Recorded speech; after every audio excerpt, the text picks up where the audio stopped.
Hey y'all. I can't tell if I always hate this not knowing whether you're live or not type of situation. Y'all let me know if you can see me, if you can hear me.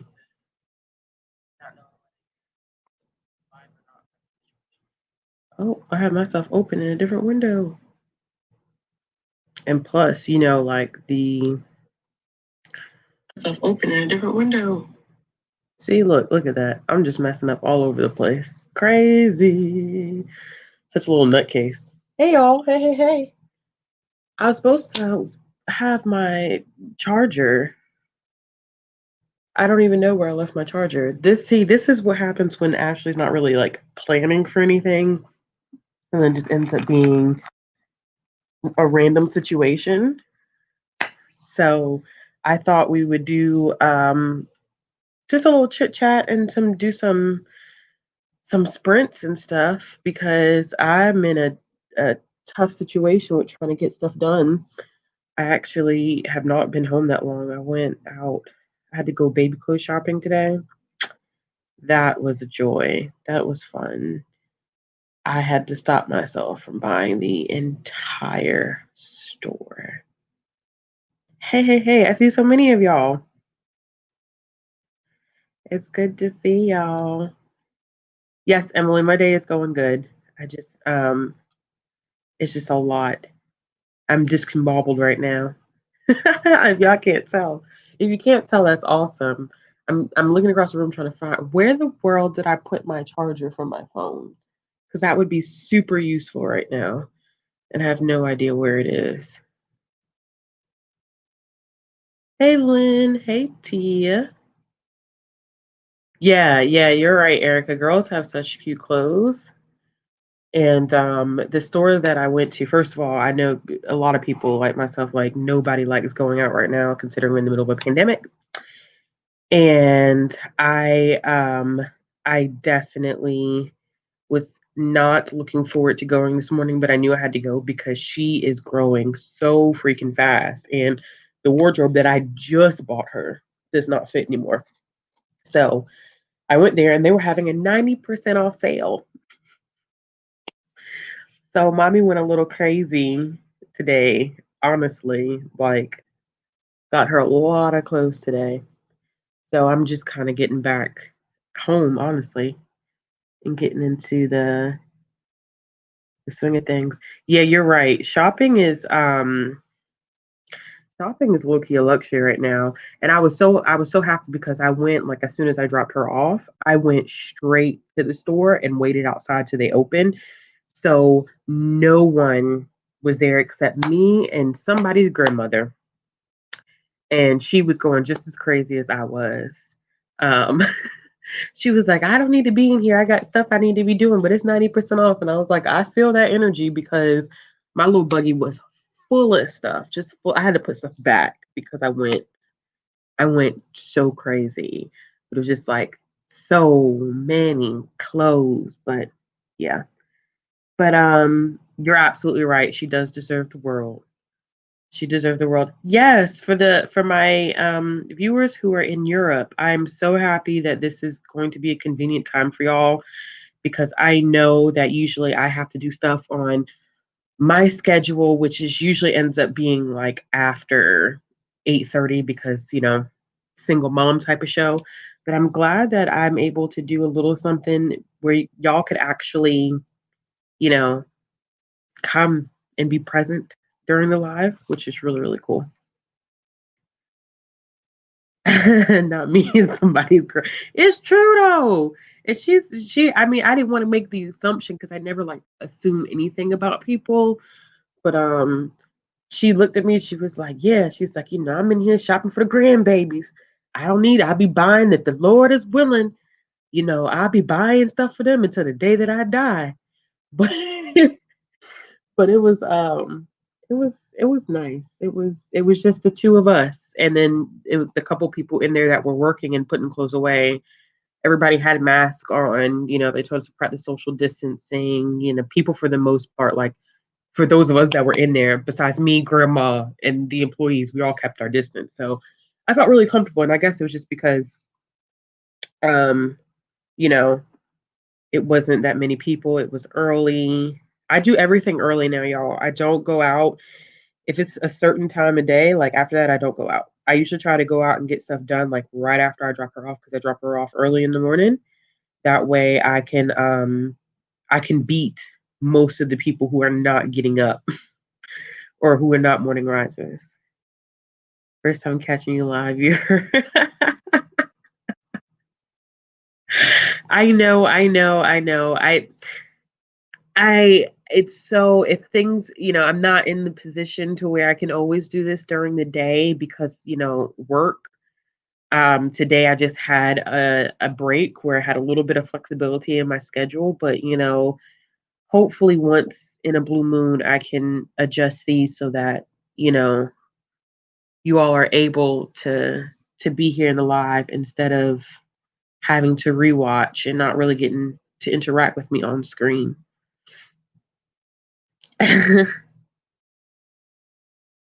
Let's see, going through the comments. So what are y'all reading? So this is not like, this is of course is going to be so different from my Q&A. This is going to be a chance for us to, catch up on reading because I have some stuff that I need to get finished by tomorrow and I need some motivation and encouragement. I don't know if anybody else does at all, but if you do, this is the time to get some reading done. So drop in the comments what you're currently reading. Elizabeth, who is this by? She Would Be King. I don't think I've ever heard of that. Not even I think. I know I've never heard of that. Mistborn. So Darcy, I need to reread Mistborn. It's been a minute since I think the last time I was supposed to reread it last month, but it never happened. But I think the last time I read it was like maybe 2016. So it's been about 4 years since I've read Mistborn. Let's see. Girl Serpent Thorn. I think I have that one on audio. Oh gosh, Josh, not your CV. I'm applying for I feel your pain because I'm applying for it's not a grant, but it's kind of a seminar for librarians that work with youth, specifically youth of color. And I know it's a difficult program to get into, so that I need to be working on that. Have I looked at the application process yet? Of course not. Of course not. Because why be a responsible adult when I could just be doing everything else under the sun? Oh, okay. So the comments kind of jacked up on me. Lynn, you're reading The Stand. Best of luck to you. Best of luck, my friend. That's a chunker. The Poet X. I need to do a reread of The Poet X as well. Homegoing by Y'all Jesse is amazing. Y'all Jesse has another one coming out September. I don't know the exact date, but The Transcendent Kingdom is the title of it. Desperate Measures is such a good CNC. If you read romance, CNC is consensual non-consent. I think that's what it stands for. It's a really, really good book. It's a twist on Jafar and Jasmine. City of Brass. I need to get to that. Okay, Lynn, I know that one just came out, Anxious People by Frederick Bachman. I think Atria Books wanted to send me that, but I don't think I've ever read anything by Frederick Bachman. Actually, I know I haven't. One of Us is Lying. Okay. I have read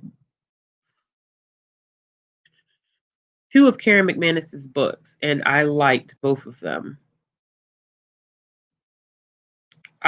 Katie, I need to get to Crown of Midnight. I don't know if y'all remember, because I know some of y'all are newer to my channel before June or maybe before the middle part of May, I was rereading and doing reading vlogs. Well, not rereading.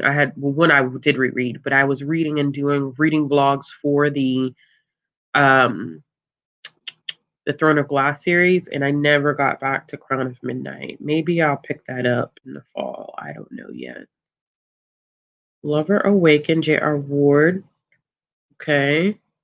I've been interested in picking up that series, but it's so long. We're going to pray that I even get to Rage of Dragons this month. I'm supposed to read it this month, but this month already has been kind of off. The Everlasting Rose. That cover is pretty. I have some qualms about starting The Bells. I heard that it's not that interesting. That's what I've heard. You let me know whether it's been good. Kindred. I need to read that as well. Ooh, The Black Kids. I need to buy my copy. If y'all have not read Percy Jackson, you're living your life completely wrong. I'm just saying. Percy Jackson is the shiznai. Prior to the Orange Tree. I have that as an ebook copy, but I'm intimidated by the size. I'm gonna say there's some really good stuff in here, y'all. Skyward.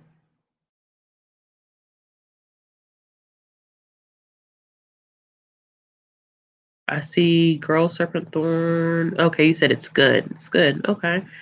Rereading Nevermore. I tried Nevermore on audio and it didn't work, so I think I need to pick up the physical copy because it wasn't happening for me. Ooh. Okay, so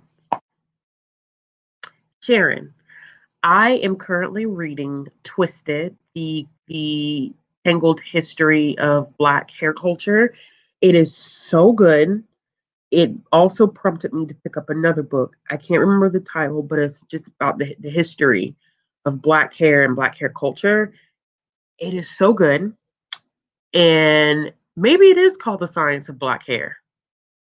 I just ordered it. That may be the book. I may have just ordered it. But my hair is two strand twisted as starter locks. So my hair is locking. You can just still, because I've only been locking for May, June, July, for about 4 months now. So you can still, on my strands, you can still tell, you can still see the two strand twist. So it hasn't really locked along the strands of the hair yet, but like in the back, which y'all never see, thank goodness. Like it locks a lot in the back. It's pretty much at the roots is locked in the back, but it hasn't gone down the strand. So I think some people still think I have my hair twisted, and technically it is twisted, but I am locking my hair. Um, but probably in the next year or so, of course, you'll start to see less of the definition of the actual twist itself. But at the root and also at the ends, like I think a couple of these, like I can't take these loose, even if I wanted to take them loose at this point because they've just started to lock. But I appreciate it. It's been a very free and fulfilling process to kind of just let go and let your hair do what it wants to do naturally. It is a very interesting awakening because, of course, and I'm not going to take this time to get on my soapbox or have this long, drawn out discussion, but of course, society typically does not see the whole concept of locks or naturally like frizzy hair, or whatever the case may be, like the connotations for natural hair, especially 4C hair, um, is not really that pleasant. Society doesn't look at it as being pleasant. So it's becoming more in touch with yourself. I feel like it makes you become more in touch with your Blackness.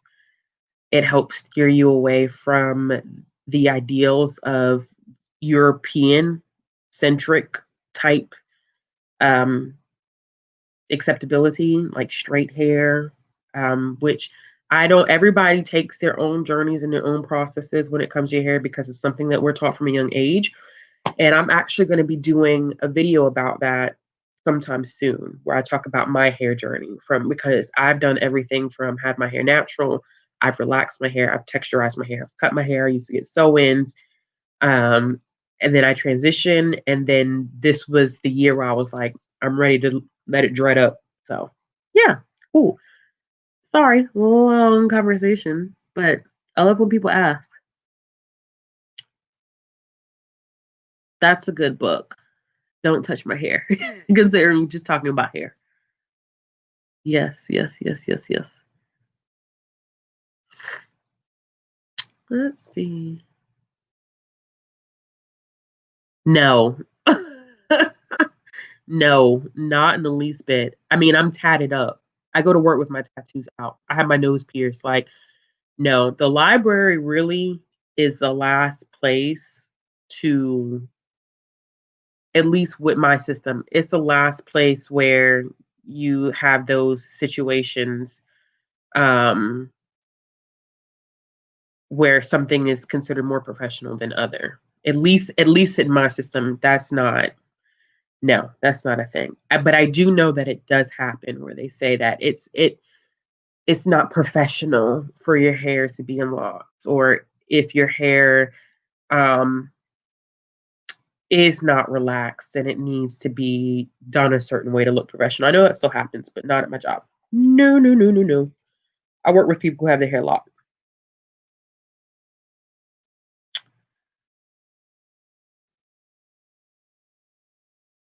Let's see. I can't wait to get on your level. I think sometimes like I have like I think sometimes I feel so good about it, and then other times like I have to work my mind out of that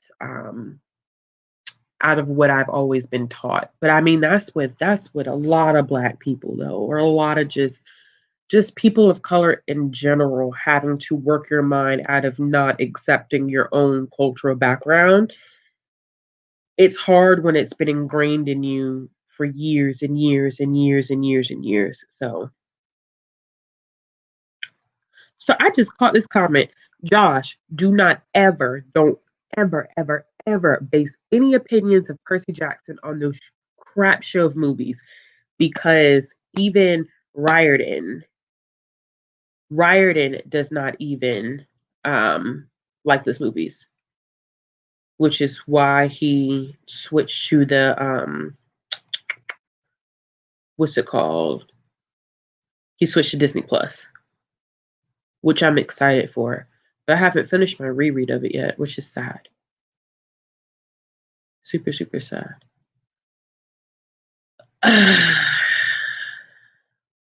Brie, listen,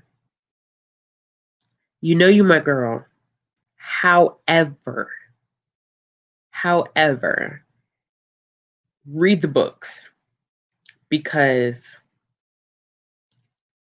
you'll get the difference. I can understand why people like the movies when they haven't read the books. Because my dad loves the movies, and I'm like, you love the movies because you haven't read the book. And I get that.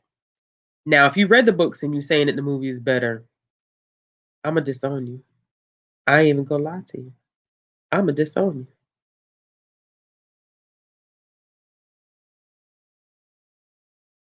Yes, for the Percy Jackson love. Love it, love it, love it, love it, love it. Yeah, that's a good way to describe it, KT. Like that's a great way to describe it. They're not terrible quality movies if they were standing independently and they weren't based on a book. But because they're movie adaptations, they're garbage. No, I won't because there are a group of people who already do that, and I don't want to remake something that's already been done. They are actually doing Rick Riordan presents readathon right now, which I've been doing trash. I mean, I talk about it in my videos all the time, but I've been doing really, really trash about keeping up with them. But they usually do like rereads, they host live shows. I can't even remember, everything escapes my mind. But no, because they already do it. And they do a dang on good job of it as well. I saw somebody's question. Here we go. Where we should start with Percy Jackson? Start with Percy Jackson and Lightning Thief. That's where you start. And there are 5 books in that series. And then after you finish the Lightning Thief, I would recommend. Now y'all got me pulling stuff off of my bookshelves.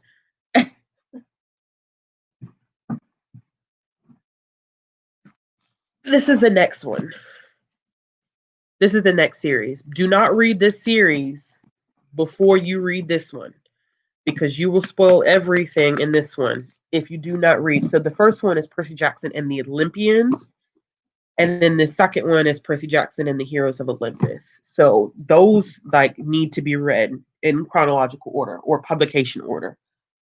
After that, I think, from my understanding, because I haven't read past those 2, but give me 1 second.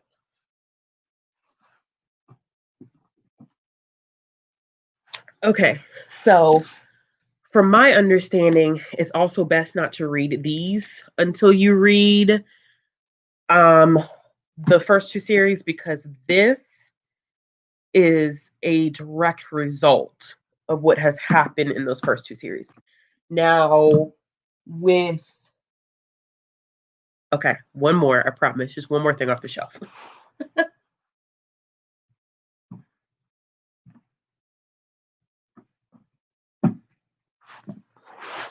Okay.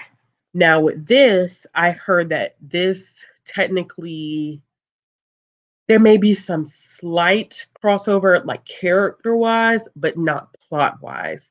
So I don't know if this one really impacts, but I would say that, and if I'm wrong, y'all, please correct me. I would say that these 3 are super connected. These 3 series are super connected. So start with the Lightning Thief, and then you'll go from there. And it is a long haul. The initial series, Percy Jackson and the Olympians, I definitely would say is kind of like low middle grade. But when you start reaching the Heroes of Olympus, that's definitely on the higher end of middle grade, probably low YA.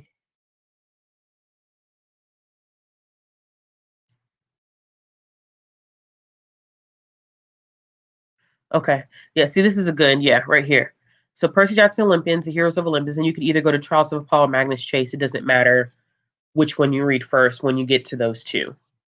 Because I think Magnus Chase came before Trials of Apollo, but you don't want to read Trials of Apollo before you finish those first 2 series. And listen, y'all not gonna hold me responsible for making y'all TBRs longer either. I see so many people here talking about, hey, I'm interested in reading. I'm glad that y'all are excited about it, though. That's good. So what we can do is, oh, happy birthday, Rebecca. Are you doing anything today? Anything special planned? Um, yeah, Josh, there are a lot of books. The first series is 5. The second series is 5, so that's 10. That doesn't include the crossovers. Then Magnus Chase is 3. Trials of Apollo is 5. Then he has the King Chronicles, which is 3. And then there are like novellas and stuff that bring characters from different worlds over together. So it's like, it's super intense, but it's really good. And then you have his present series where he has gotten own voices authors to write about myths, legends, and folklore from their corresponding like culture, if that makes sense.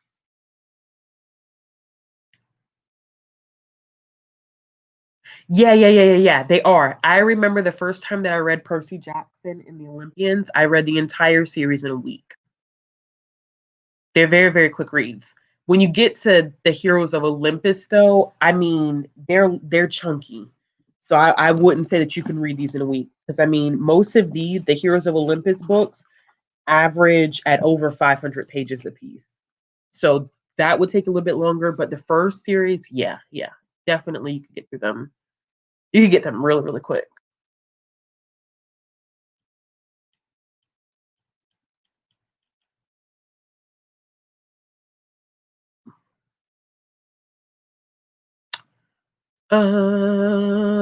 Nana and Food Wars.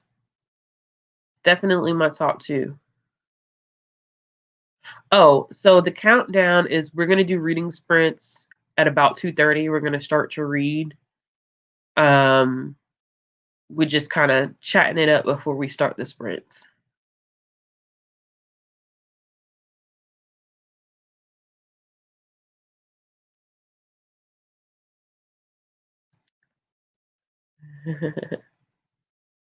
I hear you. I hear you. Cheesecake sounds good though. I'm a cheesecake junkie. I should probably learn how to make cheesecake from scratch instead of constantly buying cheesecake. It would probably save me a lot of money. But yay, it sounds like you're having a good evening relaxing or a good afternoon relaxing. But you're right, Florida is not the place that I want to be. My brother lives in Florida. Um, and I'm kind of like, maybe y'all should go somewhere else. Yeah, I brought up the King Chronicles really, really quickly, which I always feel like is people don't talk about as much. It's Food Wars manga as suggestive as an anime. Yes. The um yes. It ebbs off though, probably at about like the second arc of the story. The fan service kind of slow. I mean, the artist who does the work for Food Wars used to draw hentai. So I mean, at that point, all of your all of your female characters are, excessively drawn in certain aspects. But you mean like with the behaviors that happen in the anime, it does ease up after a while. But I love it. I love it. It's not something I would watch with my parents. Although I think I've watched like one or two episodes with my dad, and he was like, I just don't get the appeal. He doesn't get the appeal of anime as a whole. Yes, I have read The Bluest Eye. I've read it once, and I don't know when or if I will read it again because it's a hard one. It definitely is a hard one. No. I well, I don't want to tell you no and steer you away from it, but I will warn you that there are some heavy, heavy, heavy topics discussed in it. I won't get into specifics here, but if you want to hear the specific trigger warnings, I would recommend checking out my review of it. It's not a spoiler review, but I do talk a little bit about the trigger warnings. And because it is a YA book. Um, and the topics that are covered in it are super important for teens to read. But listen to those content warnings first and see if you would feel comfortable. If you do not feel comfortable, don't pick it up because it does get a little bit on the dark side. It was a bit dark even for me. So I don't want to say like no right off the bat, but I do want you to take that into consideration.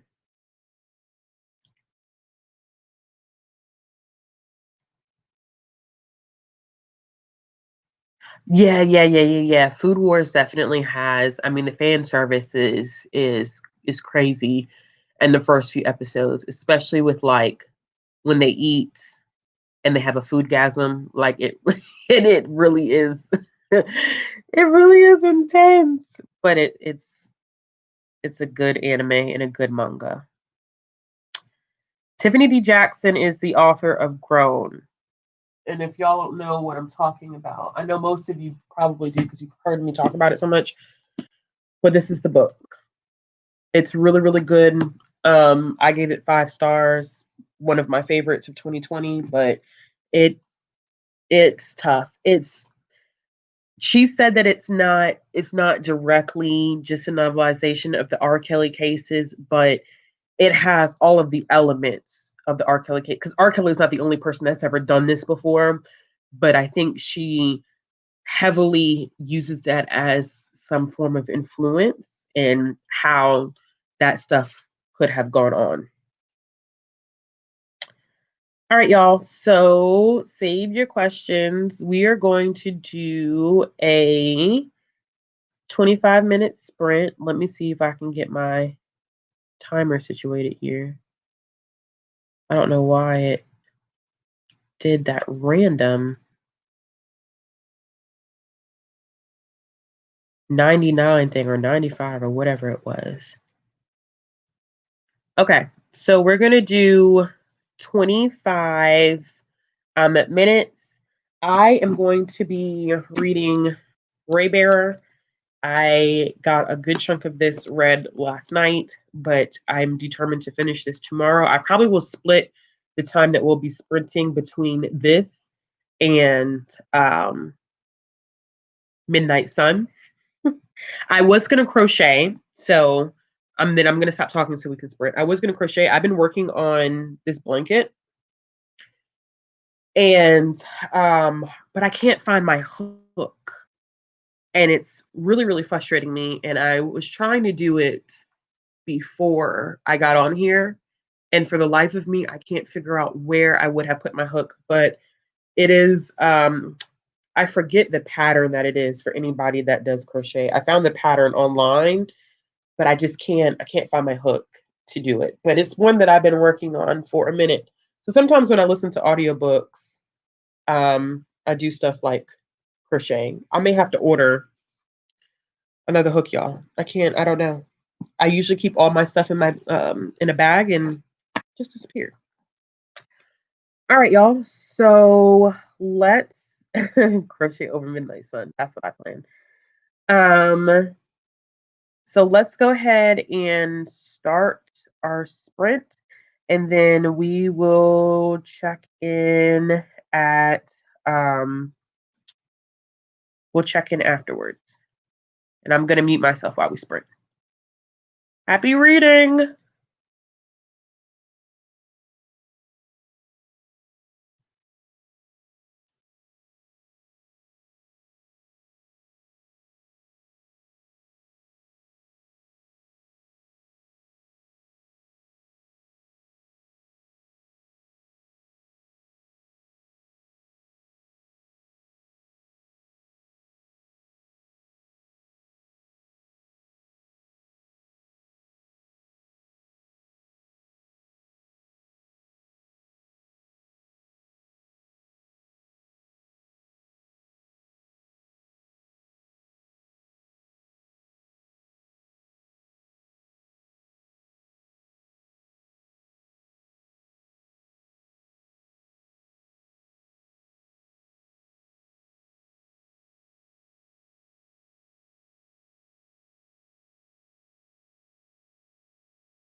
Okay, so how'd everybody do? How'd it go? How'd it work out for you? I think I got maybe like 20 pages read. I'm annotating as I go, so I'm reading a little bit slower, but it's so good. Y'all make sure you get Ray Bear when it comes out. Something just happened and my mind is blown. I think our main character just did something really stupid and selfish. Okay, let's see. 15 pages.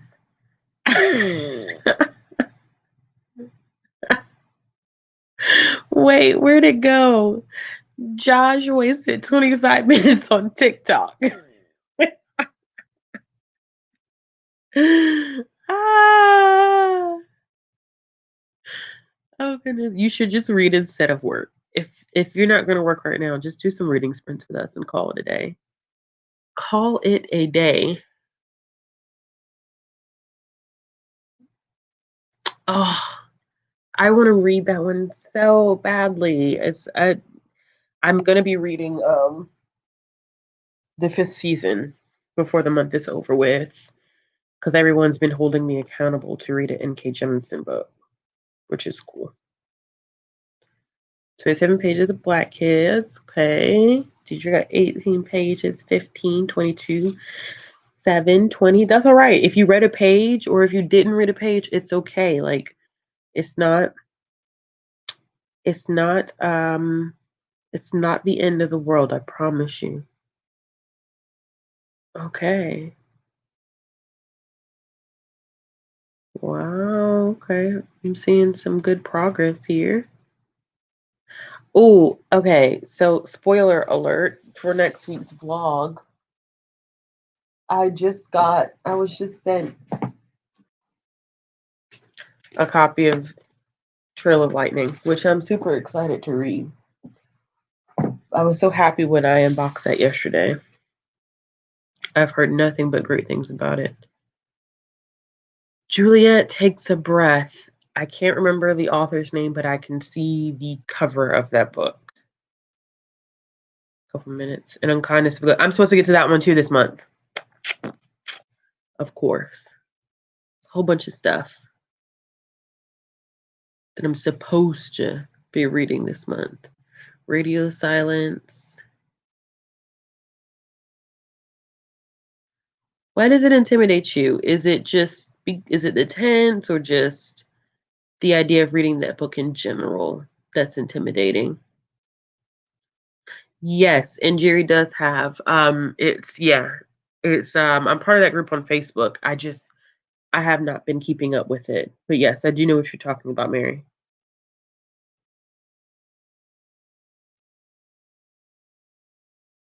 Well, give it a try. If you don't like it, it's okay. I know that sometimes it's easy to feel compelled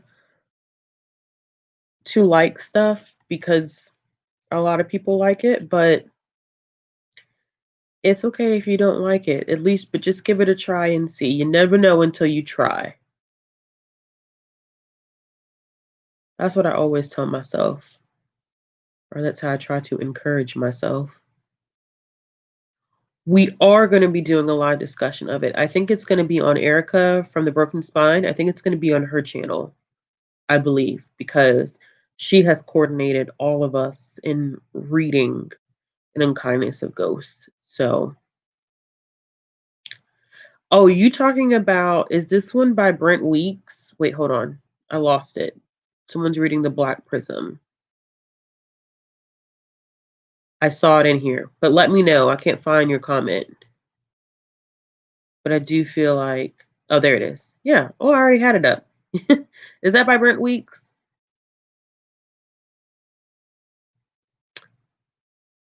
A Little Life. That I heard is I heard that one is an interesting read. Don't do me like that, okay? I didn't realize I had it on the screen, okay? Don't do me. I was trying to find the comment and I looked over to my left and I was like, oh, okay, well, here's the comment.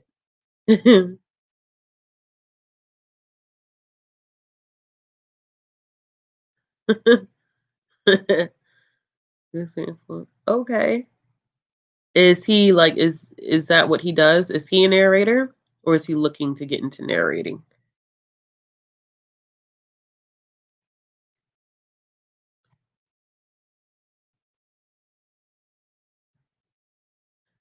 Yeah, I also have a copy of The Killing Moon as well. Um, when I'm going to get to it, I don't know. I don't know. I've felt the same way. Terrell just gifted me um, a box set of the Five Kingdoms series by Brandon Mole, and I have a lot of Brandon Mole on my shelf. So he's like him, and then N.K. Jemisin are like um, two authors that I own a lot of but have not read, and I need to change that. I just heard that some people enjoy it, and then I've seen other people who felt like it was kind of on the dryish side. So that's what I mean when I say like interesting, because I feel like I've seen like both sides of the spectrum when it comes to a little life. Like everybody doesn't necessarily like it.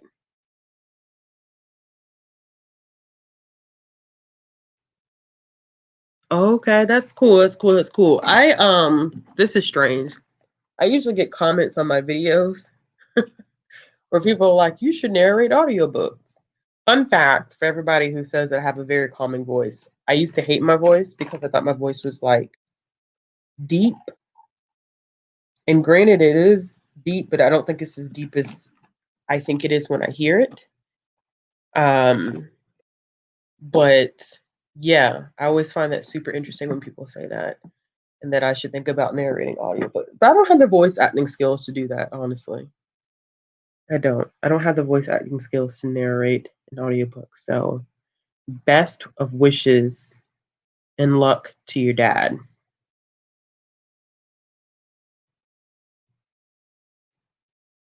Yeah, I've heard Fable Haven is really, really good. A few years back, sorry, y'all. This stuff is strong. Canada Dry Bold. Um, a few years back at Y'all Fest, Brandon Mole and Brandon Sanderson did a dual panel type of situation. Highly doubt that will ever happen again, but it's pretty cool.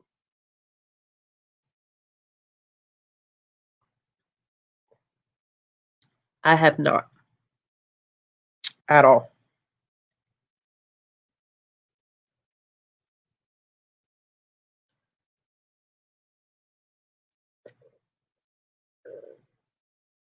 Let's see. Okay, so I'm seeing some interesting things about A Little Life. I think I wanted to read it at some point, but then I was like, eh, I think I kind of lost interest. Yes, when I was pregnant,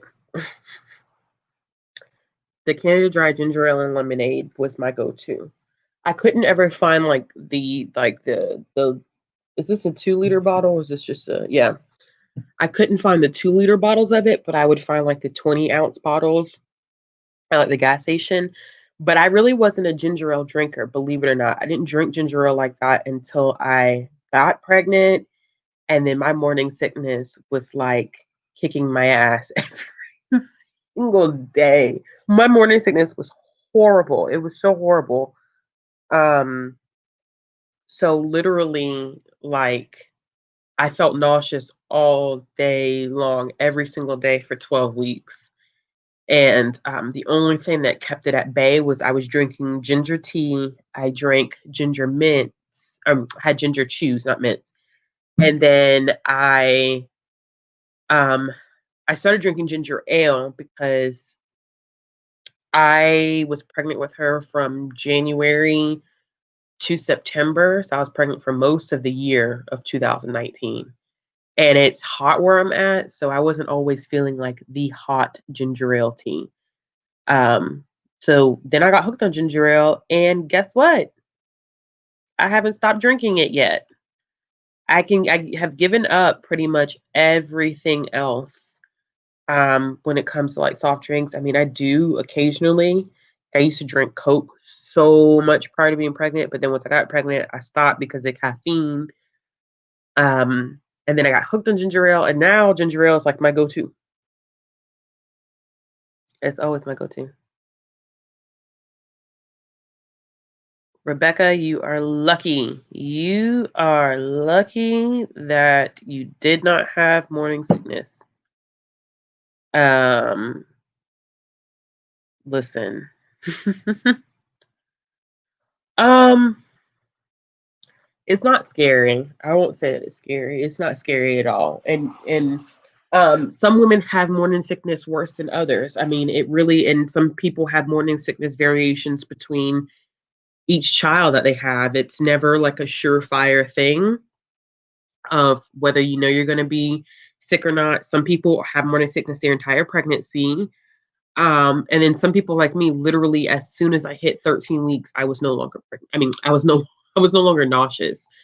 Um, so yeah, I did end up getting used to it. And you find things like you find things that help you through your morning sickness. So like ginger ale, ginger tea, ginger chews.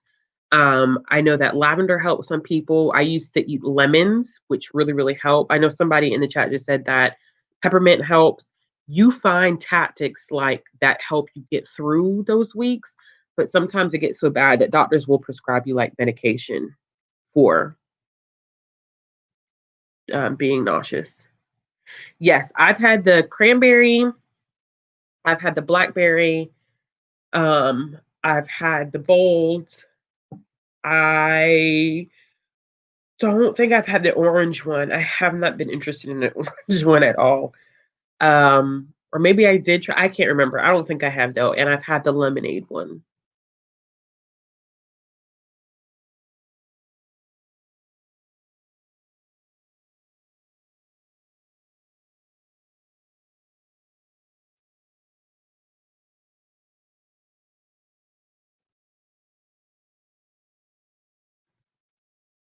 You are not too late at all. We're just chatting until we do our next sprint.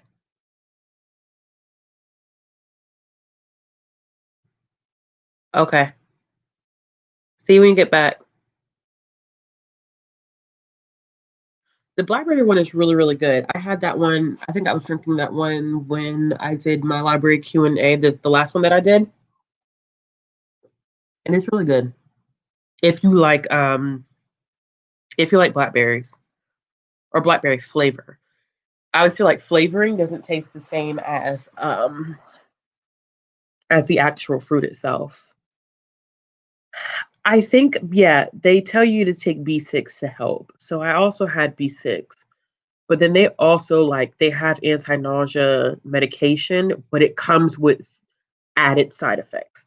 So it's kind of, I know for a lot of people, I can't speak for all women, but I know like a lot of women that I talk to, you try to do as much as you can naturally so you don't deal with the side effect nonsense of medication because you already have so much crap going on that, you know. Yep. That's interesting. Apple Jolly Ranchers? That's I've never heard of that one. That's cool. I also was very weird. Like I didn't like hot food during my first trimester. Um, I only liked like cold food and lots and lots of fruit. So like if I had spaghetti, like I didn't want any meat. I also didn't like to eat meat the first 12 weeks. I was very, very much like I don't want any type of meat whatsoever. But I would like cook spaghetti noodles and let them get cold and pour cold spaghetti sauce over it, and that would be that would be life. Thanks for coming.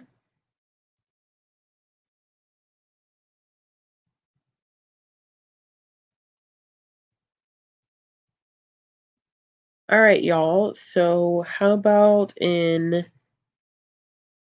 the next few minutes we start another sprint? Yes, cold spaghetti. What advice are you looking for? Like, what type of position are you in? What type of librarian are you? Give me a little bit more specifics because every position is a little different.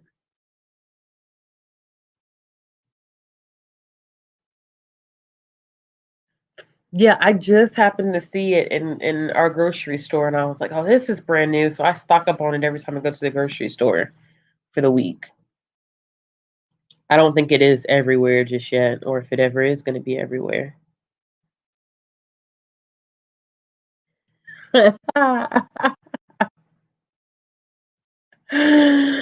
That's crazy. That is crazy. Listen, I had a lady at my job tell me, an older lady, and she was so sweet. Her and her husband used to come in all the time, and they would always check on me when I was working. I was pregnant. I carried big, so people thought I was pregnant with twins, which is probably was one of the most annoying questions that I ever got while I was being pregnant. Was um, first of all, how big is the baby, and are you having twins? Oh, you're not going to make it to your due date, which I actually went past my due date. So, and they had to induce me, so she wasn't going to come in her own way. But she used to tell me these old like superstitious things like if I ate too much of one fruit, then my baby was going to have a birthmark in the shape of the fruit, which I thought was which I thought was weird.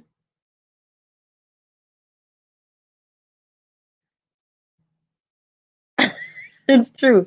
That's the true plot twist. That is the true plot twist of it all.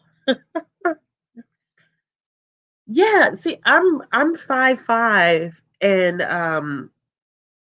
yeah, I did I carried big. She came out, she wasn't even 8 pounds, but it's just the way that I carried. I was all belly. That was it. I literally gained no weight while I was pregnant. I lost weight while I was pregnant. So I was just all belly, and people would always say, "Oh my God, are you having twins?" And I'm like, that's really rude, first of all, to say to any pregnant person, and or making the assumption that someone is pregnant when they may or may not be pregnant.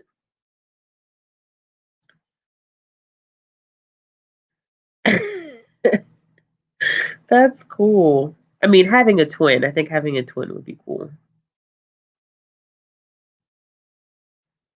All right, y'all, we are going to start another sprint in like 4 minutes. So if you need to, I love this because Ben over at Ben Reads, I think that's Ben's name. These are Ben Reads books.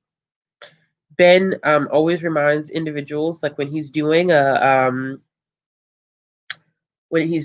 live sprints, to make sure that you like are eating and that you're hydrating yourself. So before we start this next sprint in a few minutes, thank you, make sure that you are hydrating yourself. If you want to go get a snack or something like that, go ahead and do so and join us back in about 3 minutes. So the minute time for me is 17. It's 3:17 here. So we'll start another sprint at 3:20 my time.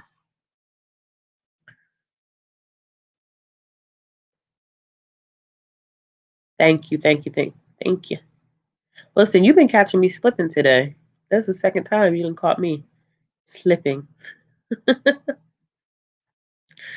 Okay, so you know what's so funny about this though is that I'm not a patient person either, but they teach you how to be patient. Because I definitely had no patience before having a child, and I think now I have patience more than I ever have in my life. Although I think I reserve all of my patience for my child. I don't have patience for other adults because I reserve every ounce of patience that I have for her.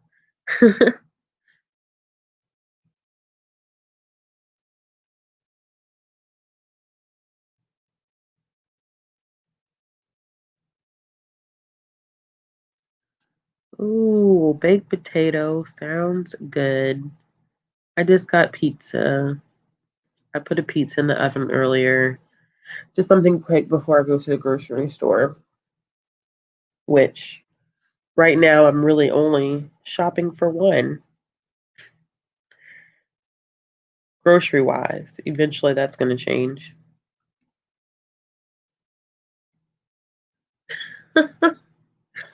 I do. I think too because I am a teen librarian. I work with youth in general. I have a lot of patience for kids and teens. I really do. I'm a lot more understanding of a lot of things that they deal with. But you give me adults, and I just can't do it. I can do adults are very very hard. And I always say I feel like it's because children and teens are still growing and learning, and um, a lot of what they think and feel about themselves in the world can be moved in such positive directions, and they're so malleable. But adults are very much so like stuck, like they are who they are. They're not changing. They don't want to change. And I really don't have patience for adults, which I mean, it gets interesting in certain situations.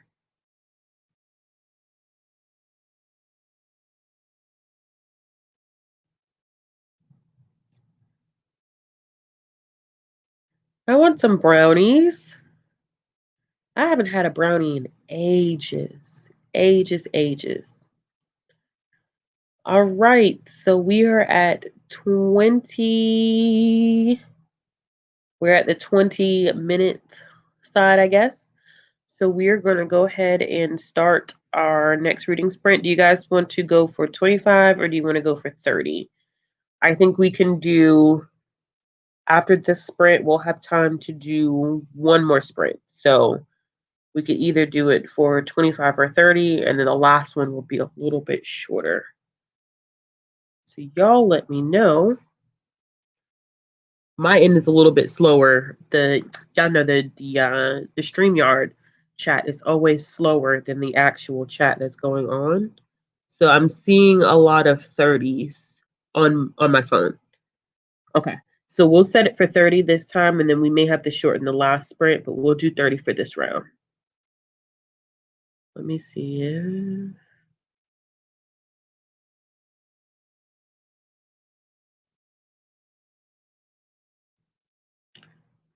All right, y'all. Happy reading. I think I'm gonna listen to Midnight Sun for 30 minutes. So y'all can hear some thoughts.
Okay, y'all. I don't know where my timer went. Oh, there it is. Let me stop it and okay. So how'd everybody do? How many pages did you get read? I think that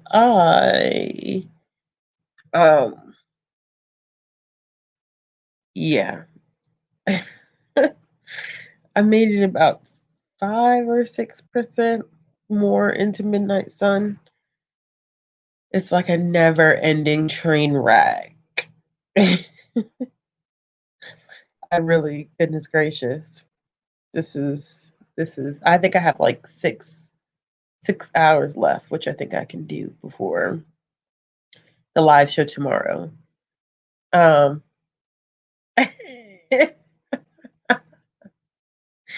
yeah, I I don't know if anybody was watching my facial expressions, but I instantaneously got sleepy for one. Um, and two, I definitely there was a scene that I was watching that I was listening to that was very intriguing. Um, so I know we were laughing, but I don't know how many of y'all know because I feel like I talk about it all the time that um we've been doing these live shows on Bethany's channel, Beautifully Bookish Bethany. We've been doing the live shows on her channel where we take a critical look at the Twilight series. So the first live show we did Twilight, New Moon, and this last live show we did Eclipse and Breaking Dawn. And in this one tomorrow night we are doing Midnight Sun. But before I touch on that, let me see what y'all have been reading. KT, you got a lot done. 50 pages of Crown of Midnight. That is crazy. Okay, Josh, so you decided to jump aboard and start reading with us.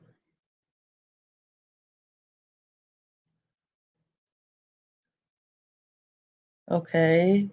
Ballad of Songbirds and Snakes. This is one of those rare instances where I did not like the Hunger Game books. I read the first one and did not like it, and I never finished the series. I have no interest in finishing it. Have no interest in reading the Ballad of Songbirds and Snakes, but I did like the movies. That's usually not a thing. Okay, 30 pages, 17, Nevermore. Okay. Sorry,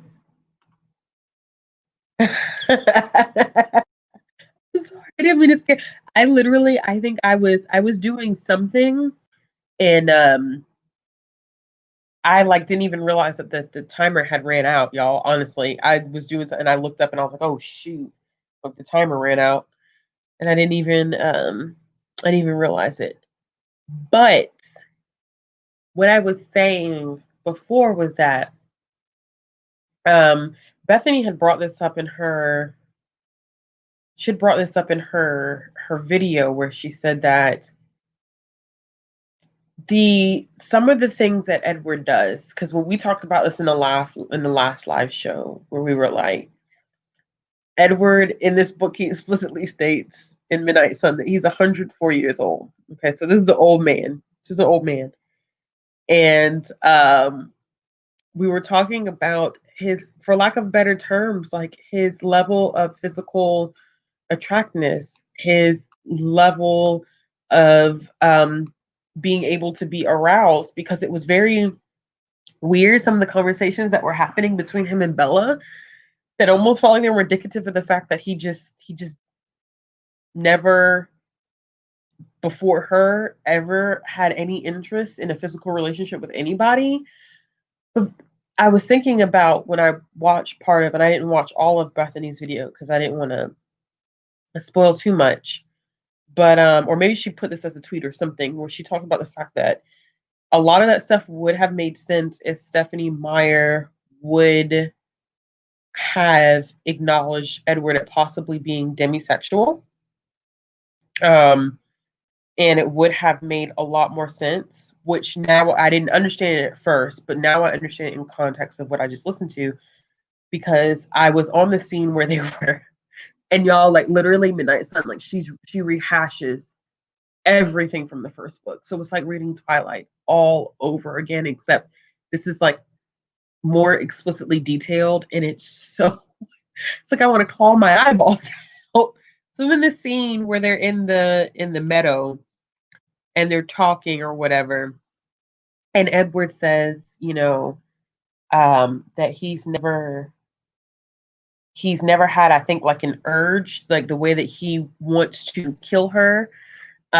He's never had that urge before. And then he said that he's also experiencing some other urges, which of course were sexual in nature, that were more human like, and he never felt those. And of course, my first instinct was like, well, bruh,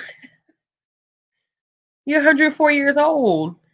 And, Stephanie Meyer doesn't give any context of why that would happen.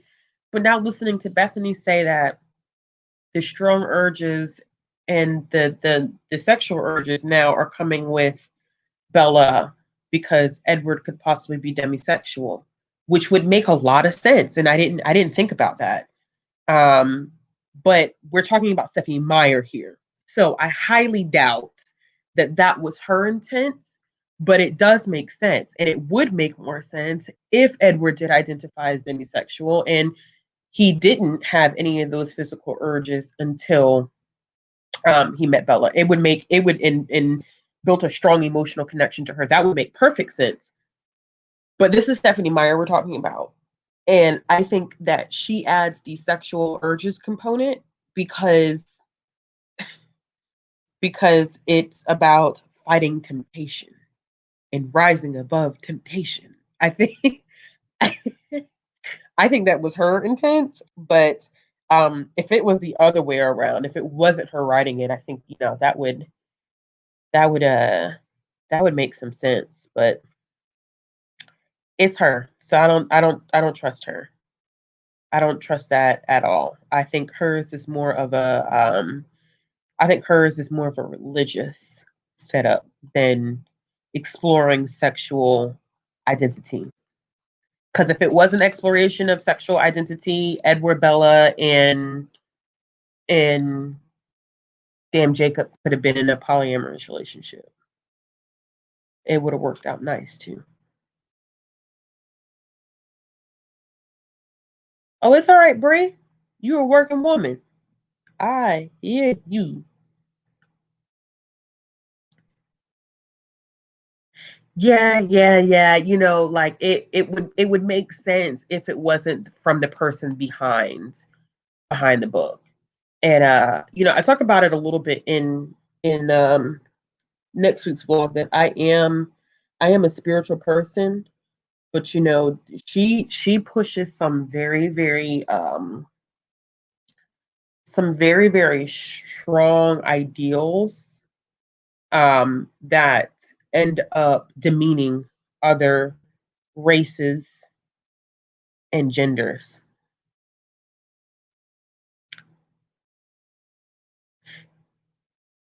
Yeah, yeah, I agree. Yeah, yeah. All the characters, there is not a single character, unless I've missed it in my current rereads. There's not a single character in any of these books that identifies as anything outside of heterosexual.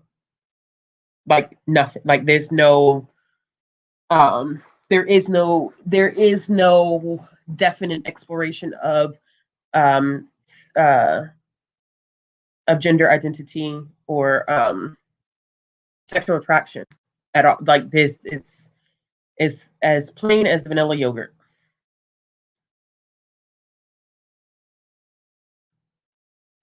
Don't do it to yourself, because I've been paying for these, and don't get me wrong, I think it's a great conversation to have, and I always think about it in context of the fact that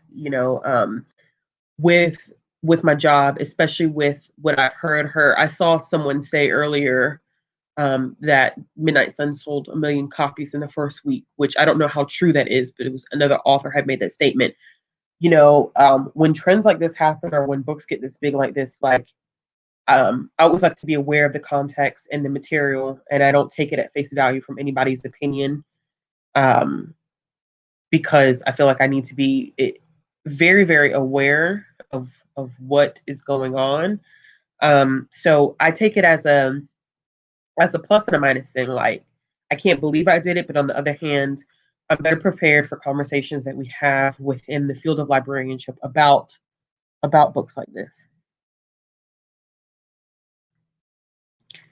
Yeah, I don't. Yeah, I highly doubt that was her. I highly doubt that was her intention.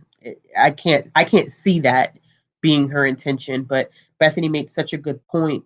And at first, I was like, Bethany, how in the world? But then when I just got to that part, it clicked, and I was like, yeah, that actually that would make sense. That's a way that this whole situation could work. But um, no, I don't. I wouldn't give that to her.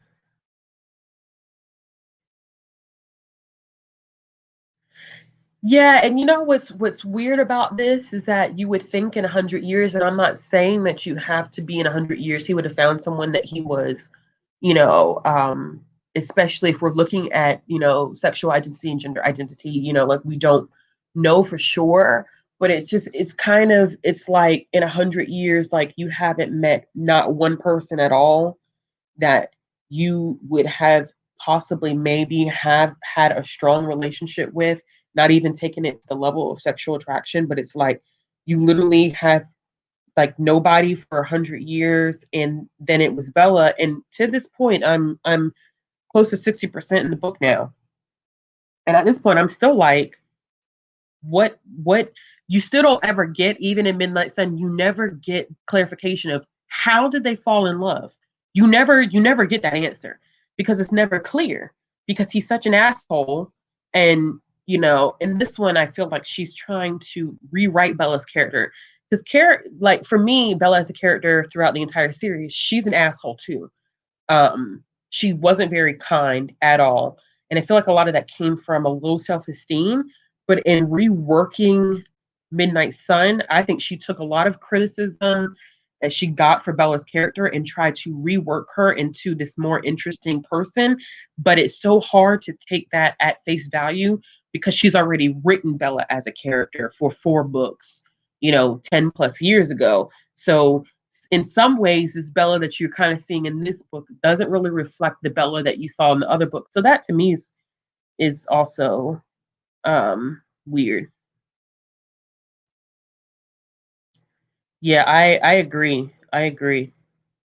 Yeah, it's not. And it's if it wasn't from her, um I feel like it may have been a thing, but it's just her.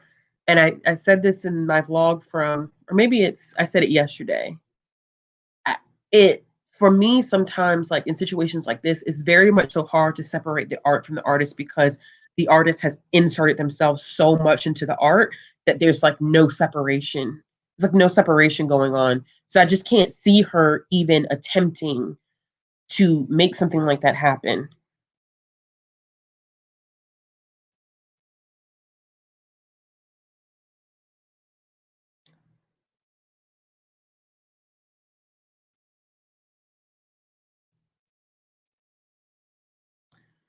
I don't even want to say that he see, and this is where the conversation gets difficult, because I'm not speaking from an own voice's perspective.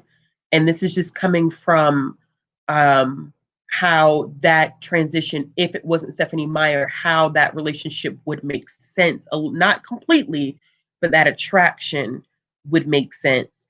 But I don't want to say that it's even instantaneous, because there's no clarity. There's no, you don't get a step by step process of how they fall in love and what makes them so attracted to each other. It goes from he finds her not that interesting to he starts stalking her.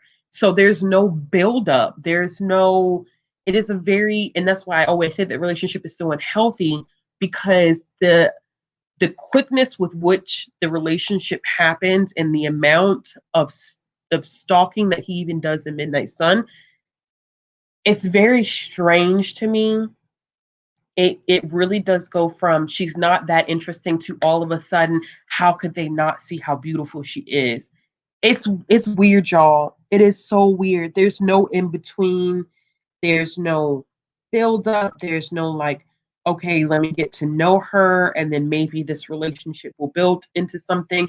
Which is why even sometimes you'd be like, okay, even if he did identify as Demi, it still would have been strange coming from Stephanie Meyer. I just don't. It. I don't. I really don't know. I don't know. It just. It's weird, y'all.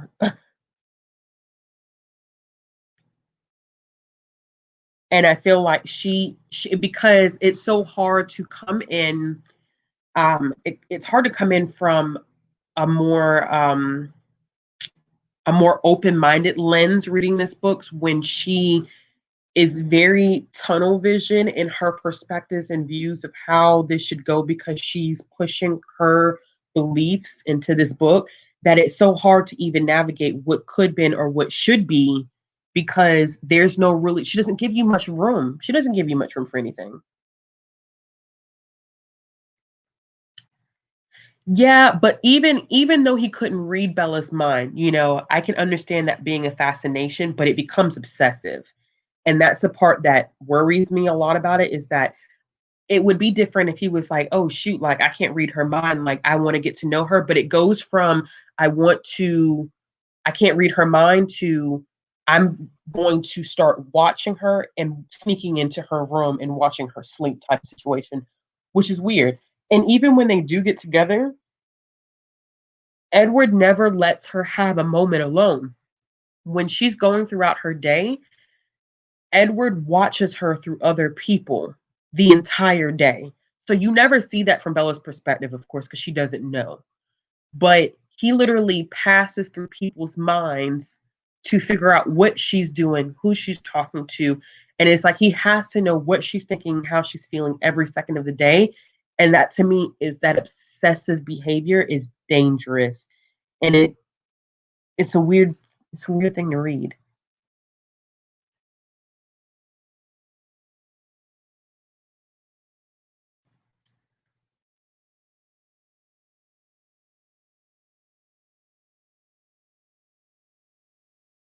Sorry, y'all trying to catch up with the comments.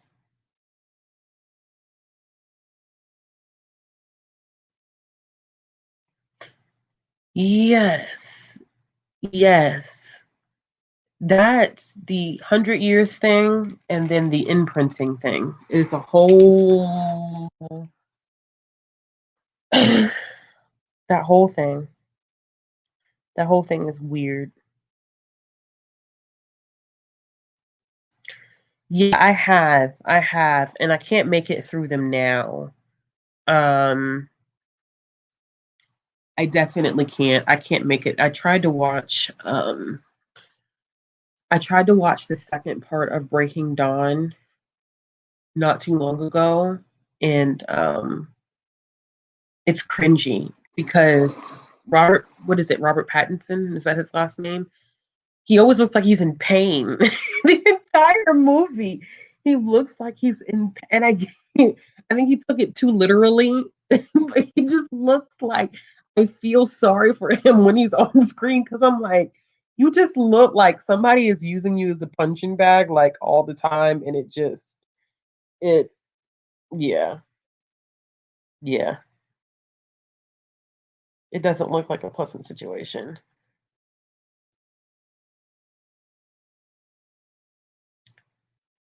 Yeah,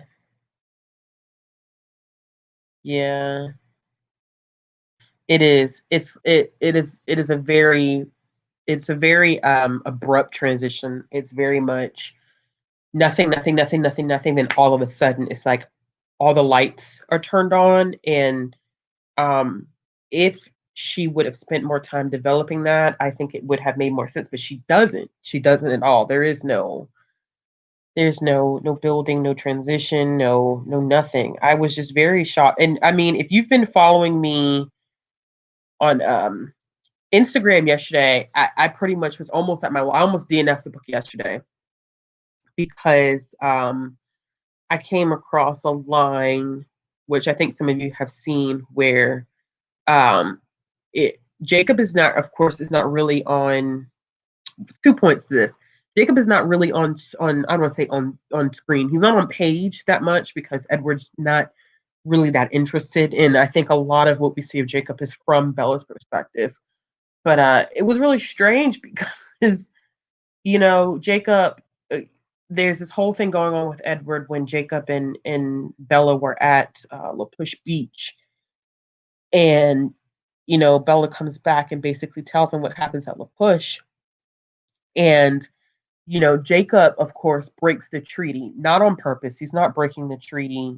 He's not breaking it on purpose because, I mean, he's from a different generation. He's not going to believe in the legends um, of, his family line. So he accidentally breaks it, in my opinion.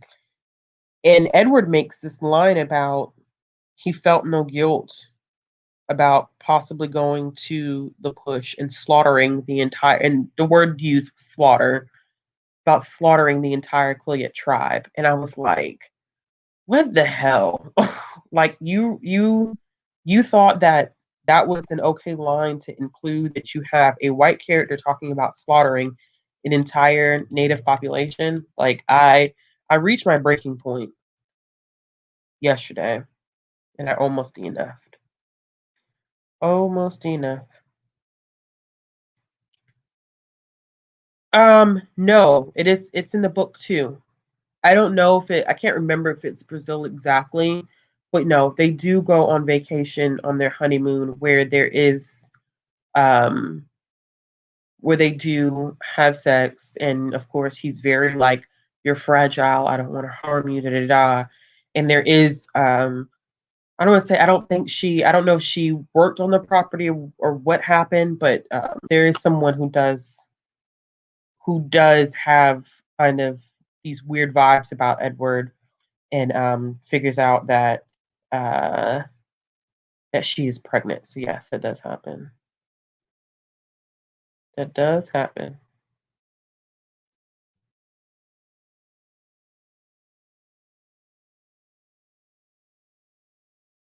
The soundtracks are good. The soundtracks are really, really good.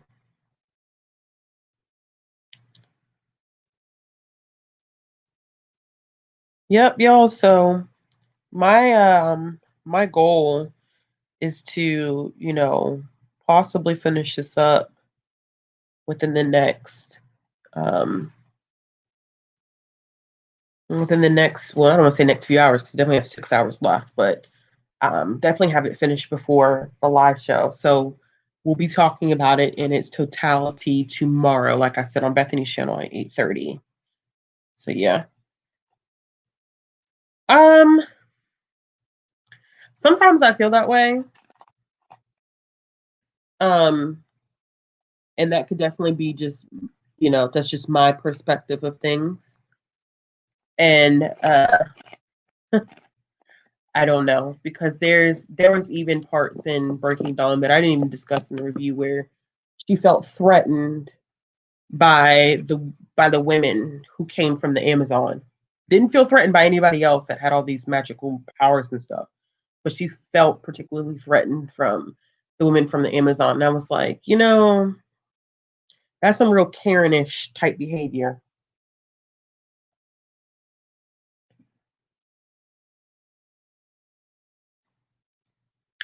I'm only doing 1.75 because this narrator's voice is kind of,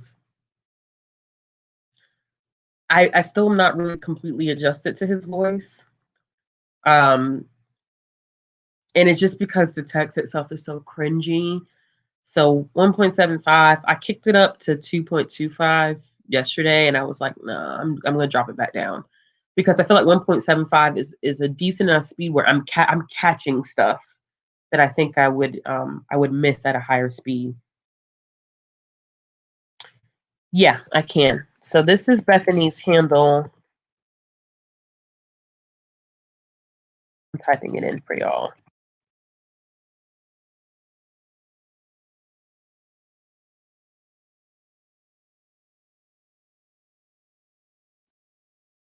Do you mean movie or book? Is that what you're asking? Yes. Like no rhyme. Okay, so she was afraid of I forget the particular Amazon like her the vampires from the Amazon. I forget what her name was, but I remember they specifically came from the Amazon, and the person that she was afraid of had the gift to change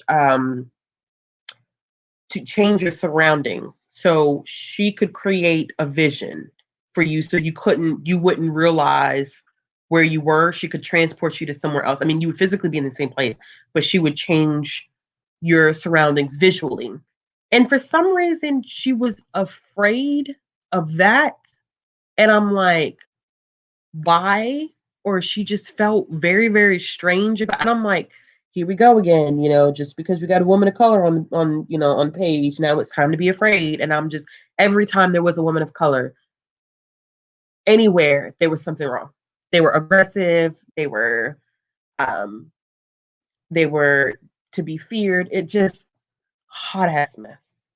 Hot ass mess. Um, Leah, honestly, neither.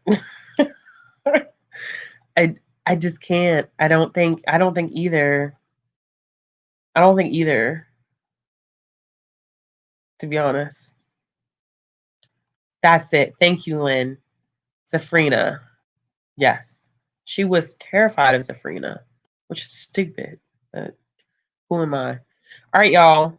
Oh, Rebecca, I see.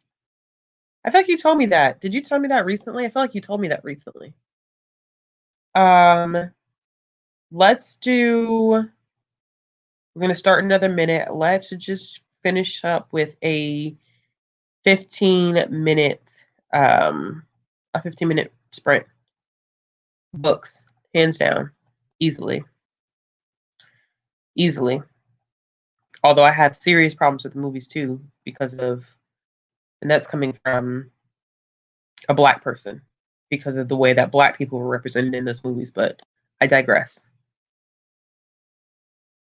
All right, let me set the timer.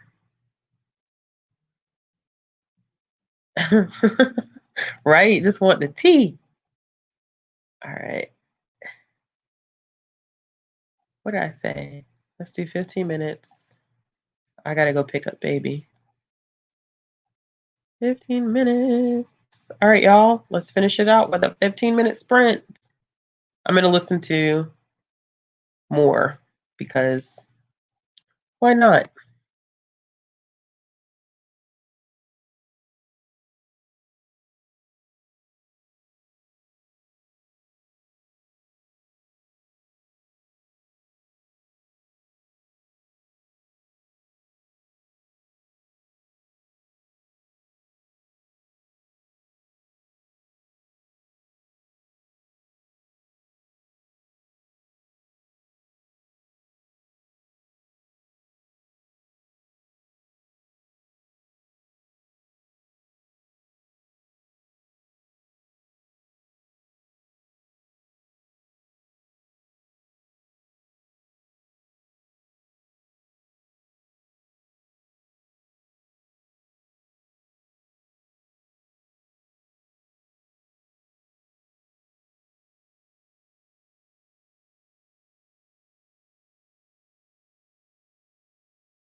All right, y'all. So that was our last sprint.